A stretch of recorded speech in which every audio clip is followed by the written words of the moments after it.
Hello everyone, welcome you online class. Myself Neha Joshi. I am your science teacher in Navjyoti Global School. Hope you all are fit and fine at home. तो बच्चों आज मैं आपको class 7th की science का chapter number 8 पढ़ाने जा रही हूँ, जिस चैप्टर का नाम है हमारा winds, storms and cyclone. Winds मतलब क्या होता है? हवा या फिर पवन, और स्टॉर्म तूफान, और साइक्लोन्स चक्रवात। तो हम इस चैप्टर में पढ़ेंगे पवन, तूफान और चक्रवात के बारे में। Odisha was hit by a cyclone with wind speed of 200 km per hour on 18 October 1999.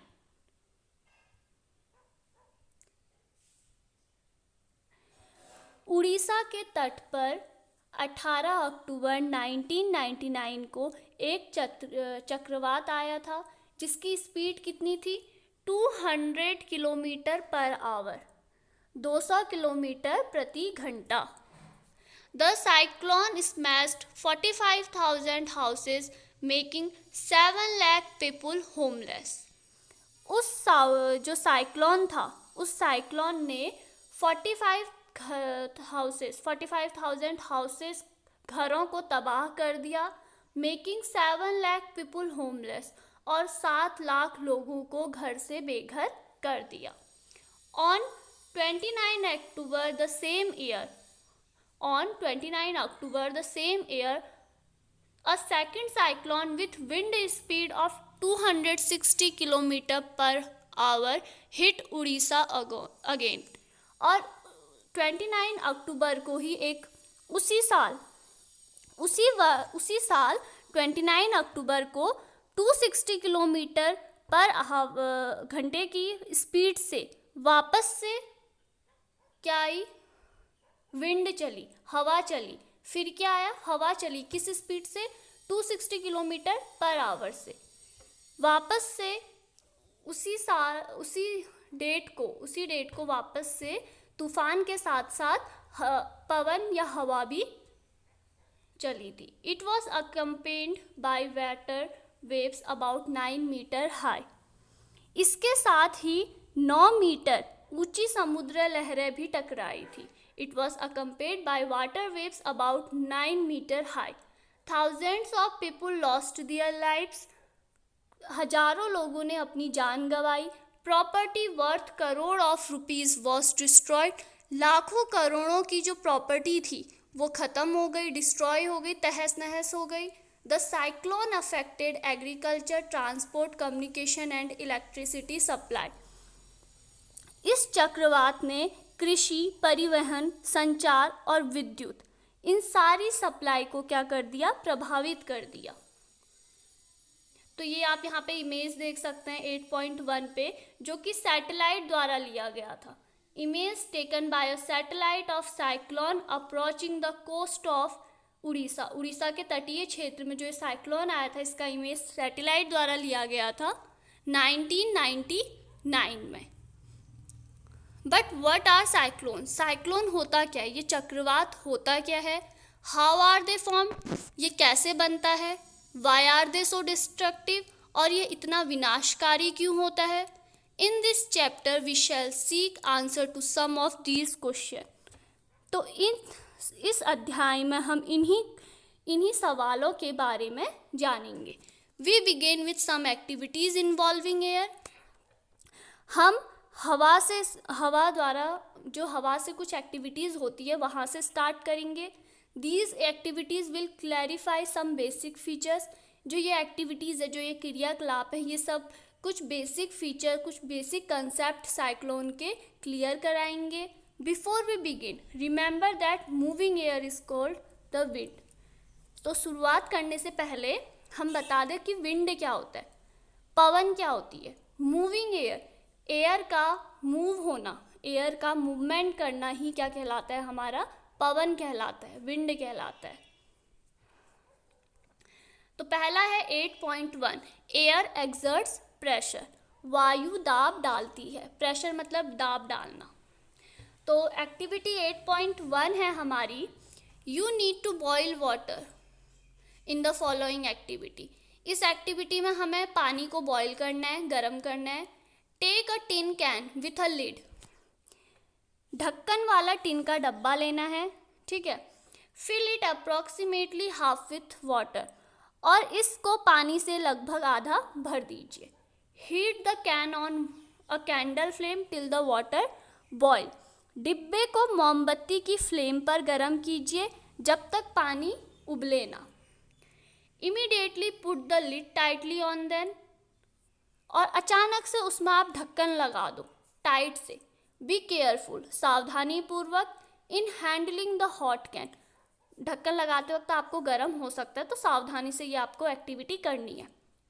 Put the can carefully in the सॉलो metallic vessel और अ वॉश बेसिन, तो पानी को कुछ मिनट तक उबालने दीजिए, मोमबत्ती को बुझाकर, फिर उस डब्बे के ऊपर आपने ढक्कन लगाया, उस गरम डिब्बे को आप सावधानी से पकड़कर या तो वॉश बेसिन पे ले जाओ या फिर कहीं पे निकाल दो। Pour fresh water over the can, what happens to the shape of the can, उस डब्बे पर ठंडा पानी डालो, ठीक है। पोर मतलब पानी को डालना, ठंडा पानी डालो उसमें, पोर फ्रेश वाटर। उसके बाद देखो कि उस डब्बे के आकार में कोई परिवर्तन आता है, तो ये देख सकते हैं आप, ये डब्बा ऐसा था और ये डब्बा इस तरह का हो गया। Can you gas why the shape of can get distorted, तो क्या आप बता सकते हैं कि जो कैन का आकार कैसे खराब हुआ। If you can not get a tin can take a soft plastic bottle, अगर आप इस एक्टिविटी के लिए टिन का कैन नहीं ला सकते हैं तो आप इसे प्लास्टिक की बोतल में भी कर सकते हैं।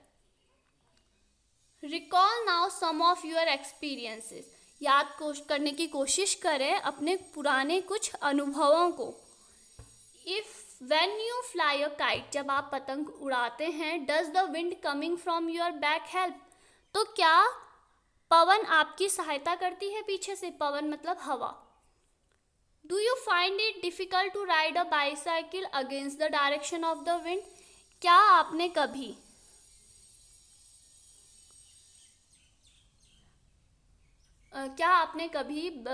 साइकिल चलाते वक्त देखा है कि आपको हवा अपोजिट डायरेक्शन में अपोज कर रही होती है। You know that we have to fill air into the bicycle tube to keep it tight, आपको पता होगा हम बाईसाइकिल की जो ट्यूब होती है, साइकिल का जो टायर होता है, उसमें हम क्या भरते हैं, हवा, टाइट से। Also you know that bicycle tube overfilled with air में ब्रस्ट, और आपको ये भी पता होगा अगर हम उसमें ज़्यादा हवा भर देंगे तो टायर फट सकता है। What is the air in doing inside the tube, तो वो एयर, वो हवा इनसाइड द ट्यूब, ट्यूब के अंदर करती क्या है, हम क्यों भरते हैं टायर में हवा। देखो, एयर का मतलब होता है हवा और विंड का मतलब होता है पवन, तो जहाँ पे विंड आएगा वहाँ पे हम पवन करके बात करेंगे, और जहाँ पे एयर आएगी वहाँ पे हवा। Discuss with your friends how the air in the bicycle tube keep it in shape, तो अपने दोस्त से इस विषय में चर्चा करें कि बाईसाइकिल जो साइकिल है उसमें हम हवा साइकिल का शेप किस प्रकार चेंज करती है। All these experiences so that the air exerts pressure, इन सारे अनुभवों से हमें यह पता चलता है कि हवा में क्या लगता है, प्रेशर, दाब। It is due to this pressure that the leaves of tree banners और flag flutters when the wind is blowing, तो आपने ये देखा होगा सभी अनुभवों में हम क्या देखते हैं कि प्रेशर, जो हवा है वो क्या डाल रही है, प्रेशर डाल रही है, वायु क्या डाल रही है, दाब डाल रही है। तो इस प्रेशर के कारण ही पवन द्वारा वृक्षों की पत्तियां, बैनर अथवा झंडे लहराते हैं, ब्लोविंग करते हैं, लहराते हैं, ठीक है। तो अब नेक्स्ट टॉपिक है हमारा, high speed wind are accompanied by reduce air pressure, पवन का वेग बढ़ने पर वायु दाब घट जाता है। हाई स्पीड विंड मतलब पवन का वेग बढ़ रहा है, तो हमारा क्या हो रहा है, रिड्यूस एयर प्रेशर, वायु का दाब घट रहा है।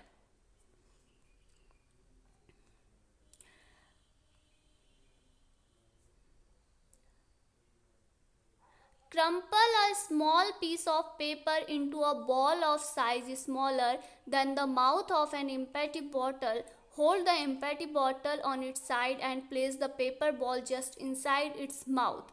Now try to blow the ball to force it into the bottle. Try the activities with bottle of different size. Challenge your friend if they can force the paper ball in by blowing into the bottle. कागज के एक टुकड़े को मोड़कर किसी खाली बोतल पे आपने रखना है, उसके बोतल के मुंह के वहाँ पे, ठीक है। आप उस टुकड़े को कैसा भी बना सकते हैं, गैट का भी शेप बना सकते हैं, बॉल का जैसा, या फिर कुछ भी शेप करके आप वहाँ पे रखिए। फिर खाली बोतल को पकड़कर अपने मुंह के पास लाओ और उसमें फूंक मारने की कोशिश करो। और फूंक मार के आप ये करने की कोशिश करो, जो आपका कागज का टुकड़ा है, जो भी बॉल है वो आ गया, उसको आपको बॉटल में अंदर को धकेलना है, पीछे को धकेलना है। तो फिर आप देखो कि इसमें क्या होता है।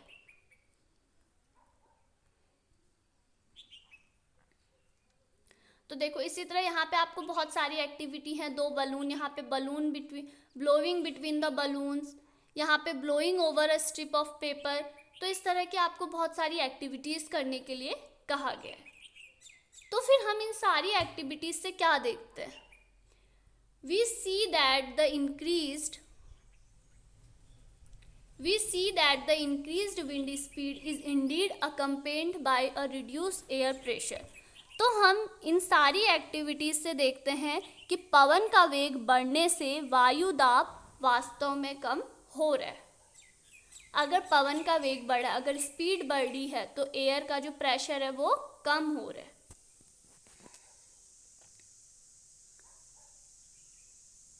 You already know that when air moves, it is called wind. आप सभी जानते हैं कि जब हवा मुड़ती है, हवा मूव करती है, गति करती है, तो वो क्या कहलाती है? विंड कहलाती है, पवन कहलाती है। Air moves from the region where the air pressure is high to the region where the pressure is low. जो एयर है, हवा है, वो उस हाई प्रेशर से कहाँ की ओर जाती है? लो प्रेशर की ओर। जो एयर है, जो विंड है हमारी, जो विंड है, एयर मूव्स फ्रॉम, जो विंड है वो हमारी हाई प्रेशर रीजन से, जो हमारी एयर है वो high pressure, air pressure is high to the region where the pressure low, वो हमारी अधिक वायु दाब वाले क्षेत्र से कम वायु दाब वाले क्षेत्र की ओर को गति करती है। The greater the difference in pressure the faster the air moves. वायु दाब के बीच जितना अधिक अंतर होगा, जो प्रेशर है, प्रेशर के बीच जितना अधिक अंतर होगा, जैसे हाई प्रेशर, लो प्रेशर, तो इन दोनों के बीच जितना डिफरेंस होगा, उतनी ही तेजी से हमारी वेग, जो विंड का वेग है, वो उतना ही अधिक होगा। जितना डिफरेंस अधिक होगा, उतना ही वेग, उसकी डिस्टेंस, विंड की डिस्टेंस भी अधिक होगी। नेक्स्ट है एयर एक्सपेंड्स ऑन हीटिंग। गर्म किए जाने पर वायु का प्रसार, एक्सपेंड मतलब प्रसार होना, एक्सपेंशन होना। Taking a boiling tube, stretch a balloon tightly over the neck of the tube. एक बॉइलिंग ट्यूब लेना है आपने, ठीक है, उसके मुंह पर गुब्बारे को आपने बांध देना है इस तरीके से। देखो, you can use a tape to make it tight. आप एक टेप का भी यूज कर सकते हो इसे टाइट करने के लिए। Pour some hot water in a beaker. Beaker में कुछ गर्म पानी डालो। Insert the boiling tube with the balloon in the hot water. और उस गर्म पानी में आपको उस बॉइलिंग ट्यूब को, जो बलून लगा रखे आपने, उसको डाल दो। Observe for 2-3 minutes. और 2-3 मिनट के लिए उसे ऑब्जर्व करो, प्रेक्षण करो कि उस बलून के शेप में क्या फ़र्क हो रहा है। Take the tube out. अब उस ट्यूब को निकाल दो। Let it cool down to the room temperature. और उसे रूम टेम्परेचर में ठंडा होने दो। Take some ice cold water in another beaker. और एक दूसरे बीकर में आप आइस और कोल्ड वाटर ले लो, ठीक है। फिर with the balloon in cold water, फिर वापस से उस बलून को आप उस कोल्ड वाटर में डालो और फिर देखो उसमें क्या चेंज आ रहा है। तो इस तरह आपको इसमें चेंज देखना है कि क्या चेंज आ रहा है। फिर नेक्स्ट है 8.6 एक्टिविटी। इसमें भी आपको 2 पेपर बैग लेना है, देखो इस तरह, ठीक है। पेपर बैग आपको खाली पेपर बैग लेना है सेम साइज के,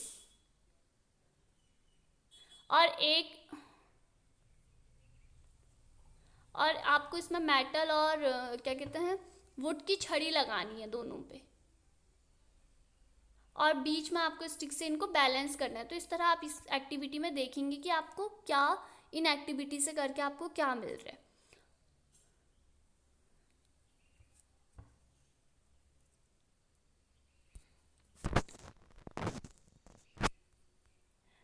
Take two paper bags or empty paper cups of the same size. Hang the 2 bags in the inverted position on the 2 ends of a metal or a wooden stick. Tie a piece of thread in the middle of the stick. Hold the stick by the thread as in a balance. Put a burning candle below one of the bag as shown in the figure. Observe what happens. Why is the balance of the bag disturbed? तो next activity में हमें क्या करना है, same size के 2 खाली थैलियाँ या कागज के 2 खाली कप लो, ठीक है। दोनों को धातु अथवा किसी लकड़ी की स्टिक से दोनों को किनारे को लटका दो, ठीक। आपने दोनों को लटका दिया। अब दोनों कपों का जो मुंह है वो नीचे की ओर होना चाहिए। फिर उस स्टिक में एक धागा बांध कर उसे इस प्रकार पकड़ो कि वो एक तराजू का शेप बन जाए, जैसे यहाँ पे बना है, देखो उसे एक तराजू का जैसा बनाना है, और नीचे से आपको मोमबत्ती जला देनी है। तो जब आप नीचे से मोमबत्ती जला रहे हो तो उससे क्या, उन थैली या जो कागज के आपने ले रखे हैं बाउल, उनका शेप बिगड़ रहा है। जैसे ही आप मोमबत्ती गर्म होने पे वो क्या हो रहा है, ऊपर को उठ रहा है। अब जैसे ही आप मोमबत्ती की जो फ्लेम है ऊपर के साथ ऊपर को उठ रही है, तो जब वो ऊपर को आ रही है तो उसके ऊपर पे जो थैली है वो उसे अपने साथ ऊपर को ले जा रही है, क्योंकि मोमबत्ती से आ रही है हमारी गर्म हवा। तो गर्म हवा अपने साथ जो उसके ऊपर पे सामान है उसको भी ऊपर की ओर को उसमें प्रेशर डाल रही है। तो इससे हमें क्या पता चलता है, when the same things occupies more space it become lighter. The warm air is therefore lighter than the cold air. That is the reason that the smoke goes up. गर्म किए जाने पर तो वायु का प्रसार होता है। अब तो हम इस एक्टिविटी से हमें पता चल जाता है, अगर हम गर्म कर रहे हैं तो हमारा क्या हो रहा है, वायु एयर क्या हो रही है, एक्सपेंड हो रही है, ठीक है, और अधिक स्थान घेर रही है। जब कोई दी गई वस्तु पहले से अधिक स्थान घेरती है और हल्की प्रतीत होती है, तो इसलिए जो गर्म वायु है ठंडी वायु की अपेक्षा हल्की होती है। गर्म वायु क्या होती है, हल्की होती है, किसके अपेक्षा, ठंडी वायु की अपेक्षा। तो यही कारण है कि जो धुआं है वो ऊपर को जाता है।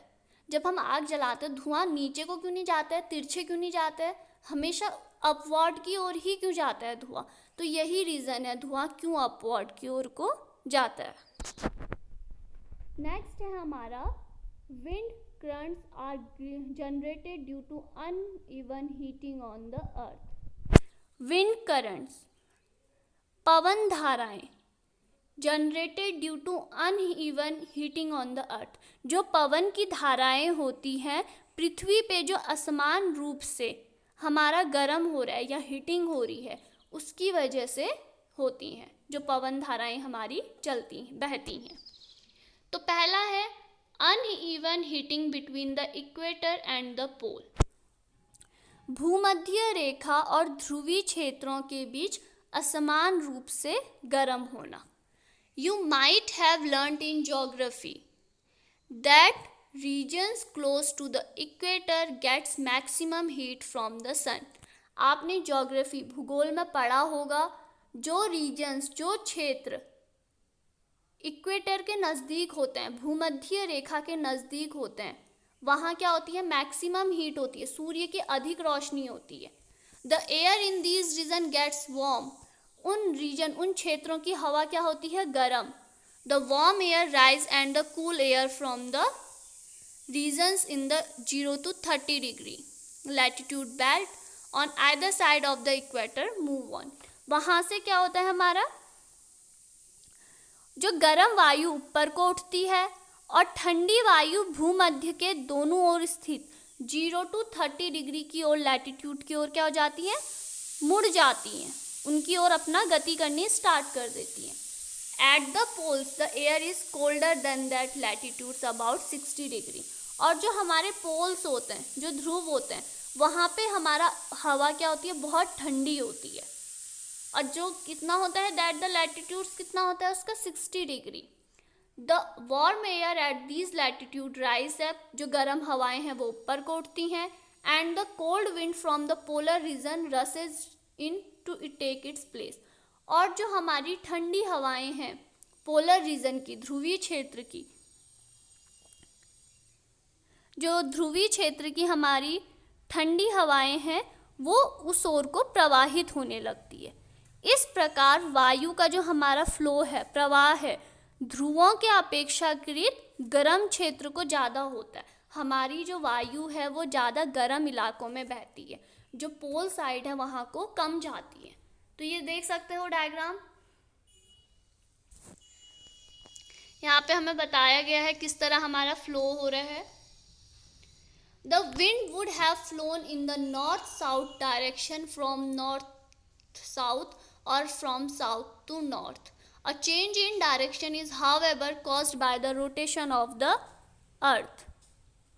जो हमारा पवन का प्रवाह होता है, ठीक है, जो पवन हमारी बहती है उत्तर दक्षिण दिशा में, उत्तर से दक्षिण की ओर और दक्षिण से उत्तर की ओर होती है, ठीक है, उत्तर दक्षिण दिशा में उत्तर से दक्षिण की ओर और दक्षिण से उत्तर की ओर। दिशा में परिवर्तन क्यों होता है, क्योंकि हमारी पृथ्वी में रोटेशन होता है, पृथ्वी भी घूमती है, इसी वजह से हमारे डायरेक्शन में भी चेंजेस होता है। नेक्स्ट है इसका uneven heating of land and water. Land मतलब थल, वाटर मतलब जल, थल जल का असमान रूप से गर्म होना। You have read about the sea breeze and the land breeze in chapter 4। Chapter 4 में हमने सी ब्रीज और लैंड ब्रीज के बारे में पढ़ा था, ठीक है। तो इसके बाद in summer near the equator the land warms up faster and most of the time the temperature of the land is higher than that of water in the ocean. In summer गर्मियों में जो थलीय क्षेत्र होते हैं अधिक तेजी से गर्म होते हैं और अधिकांश समय तक थल का ताप समुद्र जल की अपेक्षा अधिक रहता है। जो लैंड है उसका जो टेम्परेचर है वो हाई रहता है समुद्र की अपेक्षा। थल के जो लैंड है, लैंड के ऊपर की जो वायु होती है वो गर्म होकर ऊपर को जाती है और जो हवा होती है हमारी वो समुद्र से थल की ओर आती है। थल की जो हमारी लैंड है, थल मतलब लैंड, लैंड की वायु हमारी गर्म हो रही है तो ऊपर उठ रही है, ठीक है, ऊपर आसमान की ओर जा रही है। पर जो हमारी पानी में ठंडी वायु है, ठंडी एयर है, वो कहाँ आ रही है, वो पानी से हमारा लैंड में आती है। और इसी को हम क्या कहते हैं, मॉनसून विंड। इसी को हम क्या कहते हैं, monsoon wind. In winter the direction of the wind flow get reversed. और ठंडों में, ठीक है, ठंडों में ये जो डायरेक्शन है ये क्या हो जाती है, रिवर्स, अपोजिट हो जाती है। It flow from the land to the ocean. और ठंडों के टाइम पे, विंटर सीजन में, शीतकालीन या सर्दियों के टाइम पे क्या होता है, हमारा जो विंड है वो कहाँ से कहाँ फ्लो होती है, लैंड से ओशियन में फ्लो होती है। The wind from the ocean carries water and bring rain. It is part of the water cycle. जो पवन होती है वो ओशियन से क्या लाती है, पानी और बारिश। तो ये एक वाटर साइकिल का हिस्सा है, जो हम इससे पहले चैप्टर में, हम चैप्टर 4 में पढ़ चुके हैं वाटर साइकिल के बारे में। The monsoon wind carry water and it's rain. गर्म मानसून हवाएं अपने साथ जलवाष्प लाती हैं जिससे वर्षा होती है। Cloud bring rain and give us happiness. Farmers in our country depend mainly on rains for their harvest. There are many folk song associated with clouds and rain. Sing and enjoy with your friend. If you know such a song, here is one for you. बादल वर्षा लाते हैं और हमें आनंद मिलता है, happiness मिलती है. हमारे देश के किसान, फार्मर्स इन अवर कंट्री, हमारे देश के किसान डिपेंड्स मेनली ऑन रेन्स. किस पे निर्भर रहते हैं? बारिश पे. फॉर दियर हार्वेस्ट, अपनी फसल के लिए हमारे देश के किसान बारिश पर निर्भर रहते हैं. अब बादलों और वर्षा से संबंधित आपने बहुत सारे फोक सॉन्ग भी सुने होंगे, लोकगीत जो प्रचलित हैं. तो अपने दोस्तों के साथ ऐसी ही फोक सॉन्ग के बारे में डिस्कस कीजिए. एक फोक सॉन्ग आपके लिए यहाँ पे दिया गया है, तो यहाँ पे आप सुन सकते हैं. फोक सॉन्ग लिखा है roaring clouds across the sky tell us that monsoon here. तो ये एक गाना है जिसे हम फोक सॉन्ग कहते हैं. तो यहाँ पे आप इस डायग्राम में देख सकते हैं, ठीक है. यहाँ पे समर का बताया है, विंड की फ्लो डायरेक्शन, और यहाँ पे विंटर का है. तो समर में साउथ वेस्ट का एग्जाम्पल दिया है और विंटर के लिए नॉर्थ वेस्ट का एग्जाम्पल दिया है. तो आप देख सकते हैं एरो से आपको पता चल जाएगा कहाँ से कहाँ को फ्लो हो रहा है. नेक्स्ट टॉपिक है हमारा thunder storms and cyclone.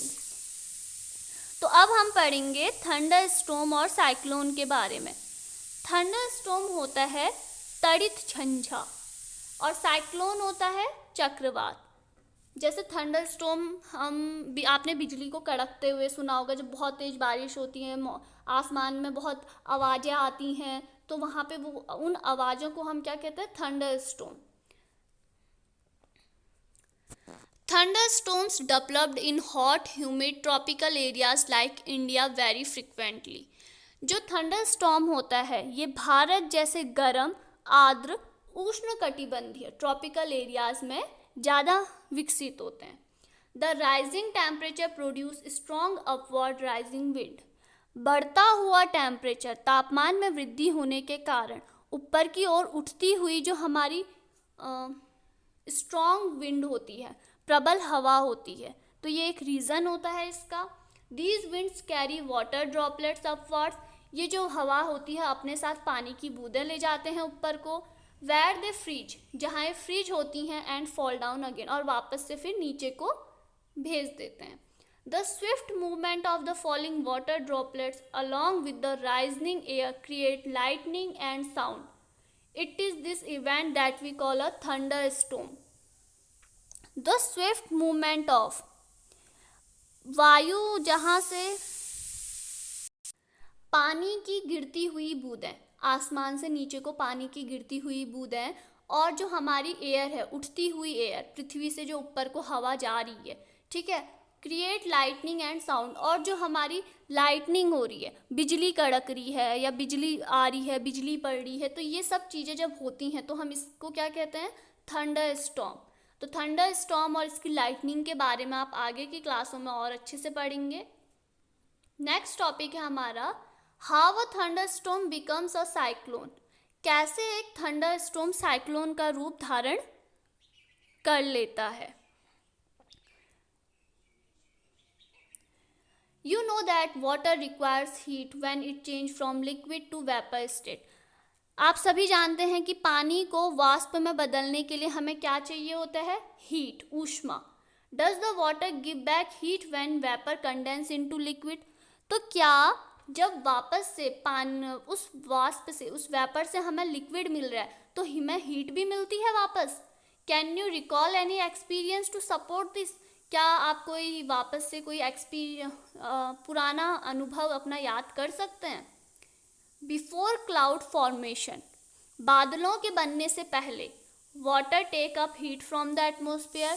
Water पानी अपने आसपास के वातावरण से ऊष्मा लेता है टू चेंज इनटू वेपर. किस में बदलने के लिए? वेपर में, वाष्प में. When water vapour change back to liquid form as a rain drops. और जब वापस से वो वाष्प किस में बदल जाता है? लिक्विड फॉर्म में, द्रव्य में, जैसे पानी की बूंदों में. This heat is release to the atmosphere. जो ये हीट होती है, ऊष्मा होती है, ये एटमोस्फेयर में वापस दे दी जाती है. The heat release to the atmosphere warms the air around. जो ये ऊष्मा है ये एटमोस्फेयर में जा रही है तो ये एटमॉस्फेयर में गर्माहट उत्पन्न करती है, वार्म्स द एयर अराउंड, अपने आसपास की एयर को क्या कर देती है, गर्म कर देती है। The air tends to rise and cause a drop in pressure, तो फिर एयर क्या होती है, ऊपर को उठती है और एक प्रेशर बनाती है। More air rushes to the centre of the storm, और इसी तरह बहुत सारे एयर जो हैं ऊपर को उठती हैं, तो एक वो क्या बना रही है, अपना प्रेशर बनाने लगती हैं। गर्म वायु के ऊपर को उठने से वायु का दाब कम हो जा रहा है, ठीक है, तो वो सब एक प्रेशर बना रही है और ये एक स्टॉर्म क्रिएट हो रहा है, जिससे एक क्या क्रिएट हो रहा है, थंडर स्टॉर्म क्रिएट हो रहा है। गर्म वायु ऊपर को ओर को उठ रही है और जो वायु का प्रेशर है वो कम हो रहा है, ठीक है, गर्म वायु उठ रही है, वायु का प्रेशर कम हो रहा है, तो यहाँ पे क्या बन रहा है, स्टॉर्म उत्पन्न हो रहा है। तो जिसकी वजह से हमारा जो स्टॉर्म उत्पन्न हो रहा है, तो जो इस स्टॉर्म के केंद्र की ओर है, जो स्टॉर्म का सेंटर है, इसकी ओर को हमारा हाई प्रेशर बन रहा है। तो इसकी ओर को हाई प्रेशर बन रहा है, तो हाई स्पीड से वायु गति कर रही है, वो हाई स्पीड से गति करने लगती है और यही प्रोसेस बार बार हो रही है। तो ये क्या हो रहा है कि साइकिल बार बार चल रही है। द रिपीटेड, यहाँ पे से देख सकते हो, the chain of events end with the the change of events end with the formation of very low pressure system with very high speed winds revolving around it। तो इस तरह क्या हो रहा है हमारा, ये इस चक्र को बार बार हो रही है और ये बार बार होने से जो हमारा लो प्रेशर है, लो प्रेशर वालों का जो एक साथ निर्माण हो रहा है और उसके किनारे से उसके चारों ओर क्या हो रहा है, हाई प्रेशर।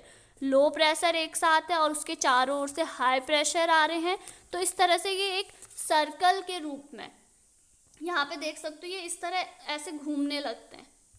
तो ये इस तरह इस एक डायरेक्शन में ऐसे ऐसे ऐसे ऐसे रोटेट करेंगे, इस तरह से दिशा करेंगे, तो ये क्या उत्पन्न करते हैं, साइक्लोन। तो मौसम की इस स्थिति को जब कभी आपने देखा होगा, यहाँ पे जैसे 5 सेंटर है, यहाँ पे इतनी देखो बीच में कम और किनारे किनारे कोई फैलता जाता है, स्पीड बढ़ रही है, स्पीड बढ़ती जा रही है, तो इसे ही हम क्या कहते हैं, चक्रवात या साइक्लोन कहते हैं। डिस्ट्रक्शन कॉज्ड बाय साइक्लोन, चक्रवात द्वारा होने वाली डिस्ट्रक्शन, हानिकारक विनाश।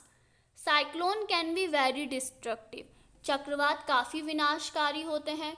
Strong wind push water towards the shore even if the storm is hundreds of kilometre away.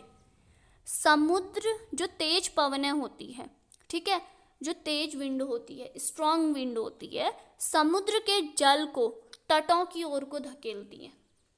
जो स्ट्रॉन्ग विंड होती है, ये पानी है हमारा, ठीक है, ऊपर ग्राउंड है, यहाँ से इस पानी को कहाँ ऊपर की ओर धकेलती हैं, हवाएं इसमें प्रेशर लगाती हैं कि ये लैंड की ओर को जाएं।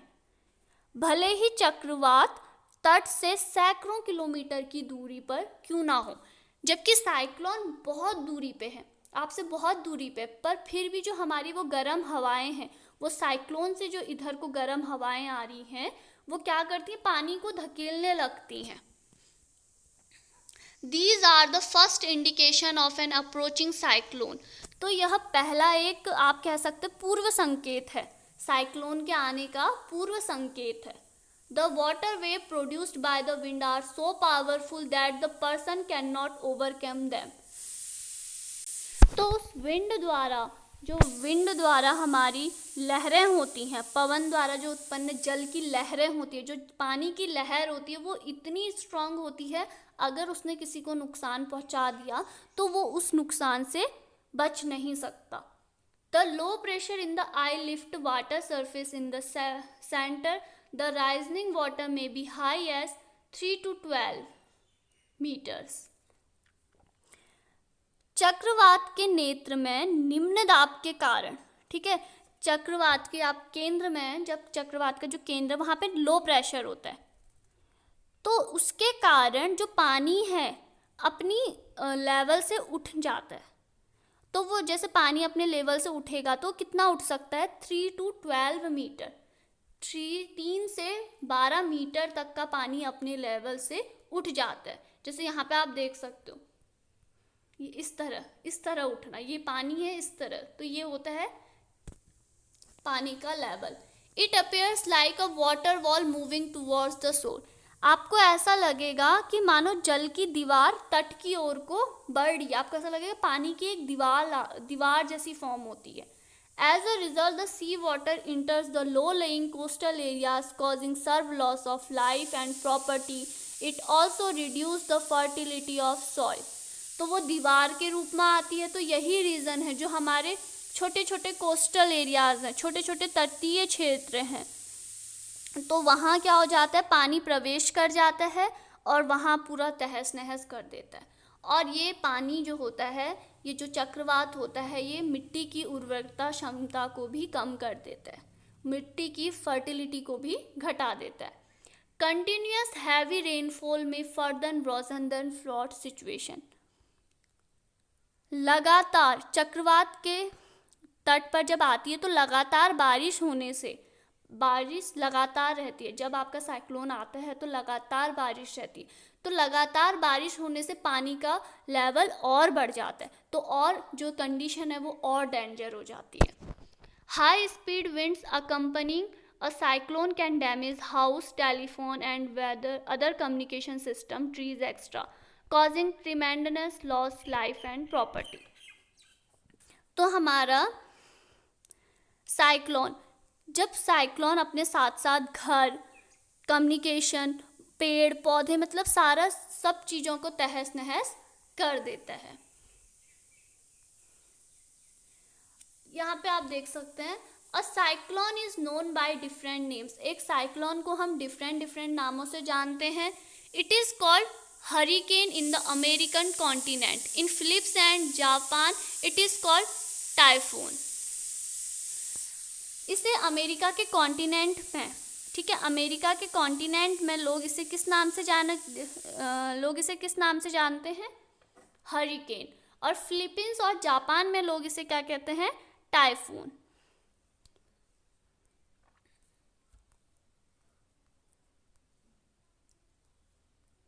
नेक्स्ट है टोर्नाडोज।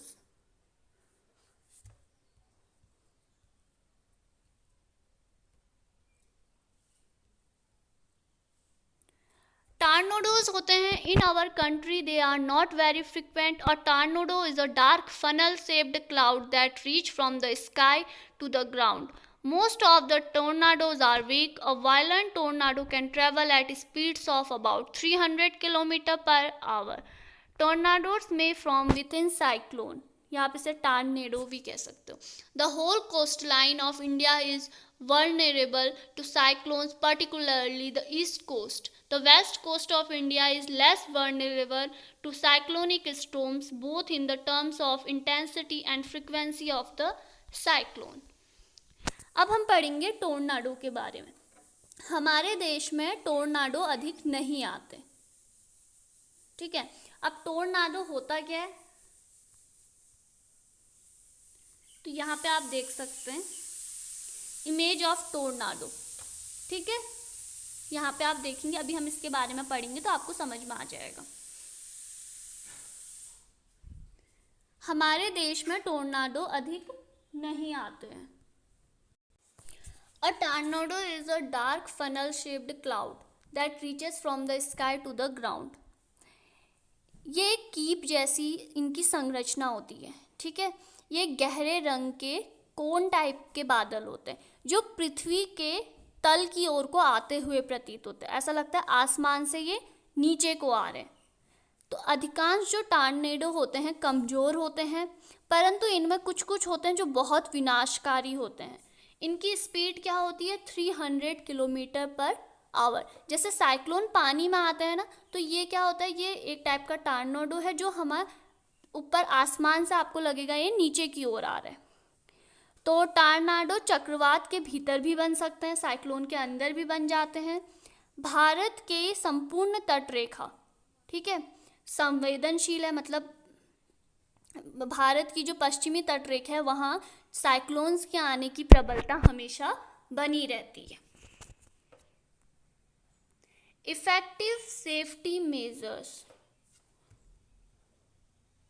प्रभावी सुरक्षा के उपाय। A cyclone forecast and warning service, चक्रवात का पूर्वानुमान और चेतावनी, ठीक है। रैपिड कम्युनिकेशन ऑफ वार्निंग्स,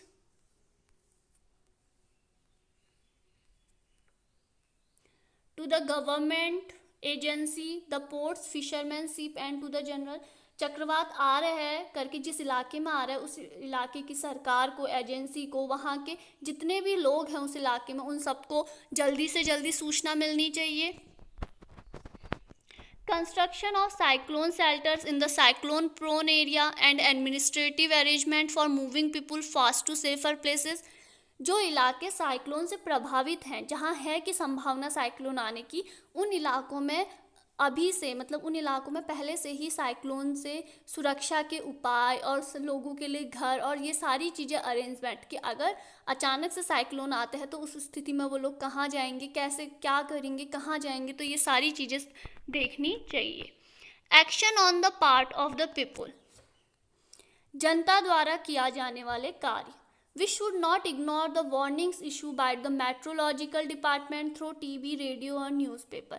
हमें कभी भी अनदेखा नहीं करना चाहिए जो भी मौसम विभाग द्वारा चेतावनी दी जाती है टीवी पे या रेडियो या न्यूज़पेपर पे, हमें ध्यान देना चाहिए।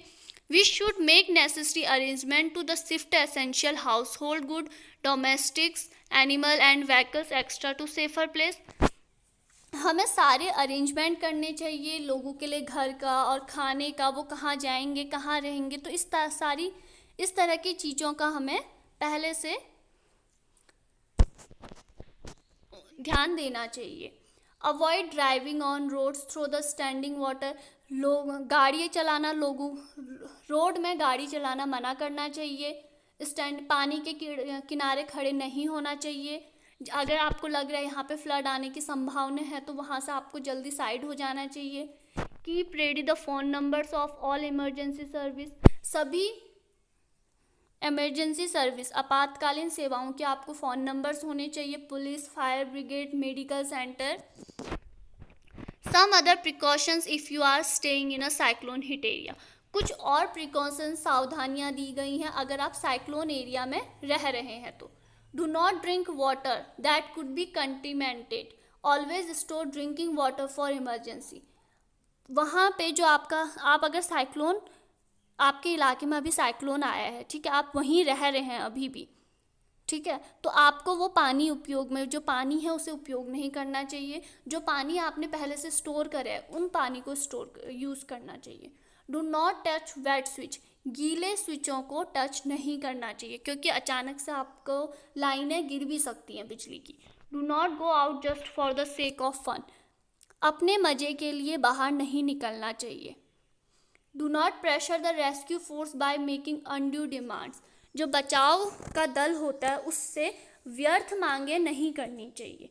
Cooperate and help your neighbours and friend, अपने पास पड़ोसियों और मित्रों के साथ अच्छा उनको सहयोग और सहायता देनी चाहिए। Advance technology has helped these days we are better protected in the early part of the last century। आजकल के समय में हम पहले से ज़्यादा प्रोटेक्टेड हैं। Coastal areas residents may have less than day to prepare to evacuate their homes and oncoming cyclone. The world today is very different thanks to satellite and radars.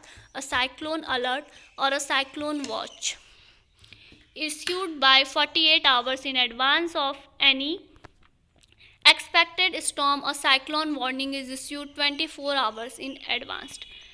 Technology के आने से बहुत सारी चीज़ों में चेंज आया है।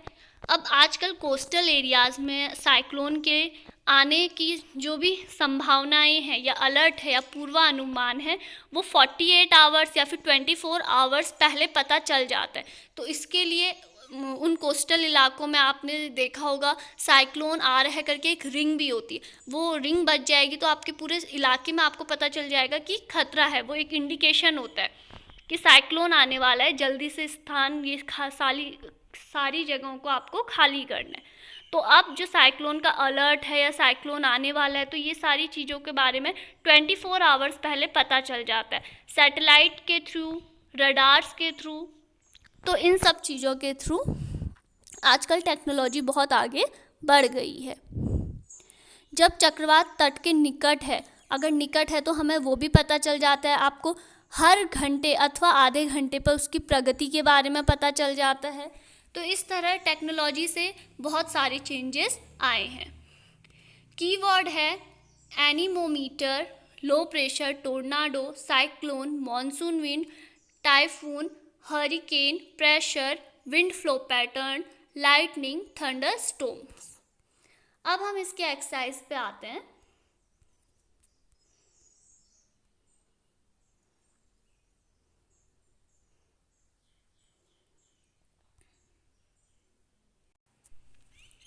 तो फर्स्ट है इसका फिलअप, ठीक है। विंड इज डैश एयर, तो ये अभी हम सब पढ़ चुके हैं, तो ये आप इस चैप्टर में से खुद ढूंढिएगा। नेक्स्ट है suggest 2 method to find out wind direction at a given place. आपको 2 मेथड्स बतानी है कि विंड की डायरेक्शन किधर को है, ठीक है। थर्ड क्वेश्चन है state 2 experience that made you think air exerts pressure. आपको 2 एक्सपीरियंस बताने हैं जिससे आपको लगता है कि हवा में प्रेशर लगता है, हवा प्रेशर देती है, दाब देती है। तो ये भी हमने अभी करा है इससे पहले। तो इसी तरह इसके बहुत इजी से क्वेश्चंस हैं इस चैप्टर के, जैसे क्वेश्चन नंबर 5 है आपका, explain why holes are made in hanging banners and hoardings. तो क्वेश्चन नंबर 5 का मतलब है समझाइए कि कपड़ों के बैनरों और धातु की चादरों से बने विज्ञापनों में छेद क्यों किए जाते हैं। 6th है how will you help your neighbour in case of cyclone approach your village and town. तो आप किस तरह अपने नेबर्स की हेल्प करेंगे अगर साइक्लोन आएगा, अभी हमने पढ़ा है ये। और इसी तरह क्वेश्चन 7 और 8 भी है आपका, व्हाट प्लानिंग रिक्वायर्ड। और क्वेश्चन नंबर 8 में है which one of the following place is unlikely to be affected by cyclone. तो इन क्वेश्चंस को आप करने की खुद से कोशिश करें। तो फर्स्ट का आपका फिलअप में आंसर है wind is a moving air. Second है आपका विंड्स जनरेट ड्यू टू अनहेवन, आप यहाँ से अपना आंसर मैच कर सकते हैं। इसी तरह by watching the direction movement of dry leaves released in air by windman. ये 2 मेथड है जिससे आप पता कर सकते हैं सेकंड में विंड की डायरेक्शन। थर्ड में आपको बताना था कि कोई 2 एक्सपेरिमेंट कि जिससे आपको पता चले कि विंड एयर में, और एयर क्या करती है, प्रेशर डालती है।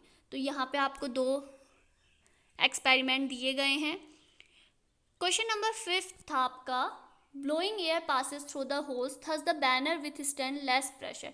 जो उन बैनर्स हैं, बैनर में जो हमारे छेद क्यों बनाए जाते हैं, ब्लोइंग एयर को इधर से उधर जाने के लिए, एयर पास के लिए उसमें क्या बनाए जाते हैं, छेद बनाए जाते हैं, ब्लोइंग एयर पासेस। तो 6th है आप किस तरह लोगों की मदद करेंगे, I will help by following veg. 7th आप क्या क्या सेटिंग अप कर सकते हैं जब साइक्लोन आ रहा है। 8th का आंसर है अमृतसर। आपका किस स्थान पर चक्रवात आने की संभावना नहीं होती, हमें ऑप्शन दिए थे चेन्नई, मैंगलोर, अमृतसर और पुरी। तो आंसर है अमृतसर। अमृतसर वाले इलाकों में चक्रवात आने की संभावना नहीं होती है। तो ये था हमारा इस एक्सरसाइज के आंसर। तो इस चैप्टर में हमने क्या पढ़ा, हमने पढ़ा पवन, तूफान और चक्रवात, विंड, थंडरस्टॉर्म और साइक्लोन के बारे में।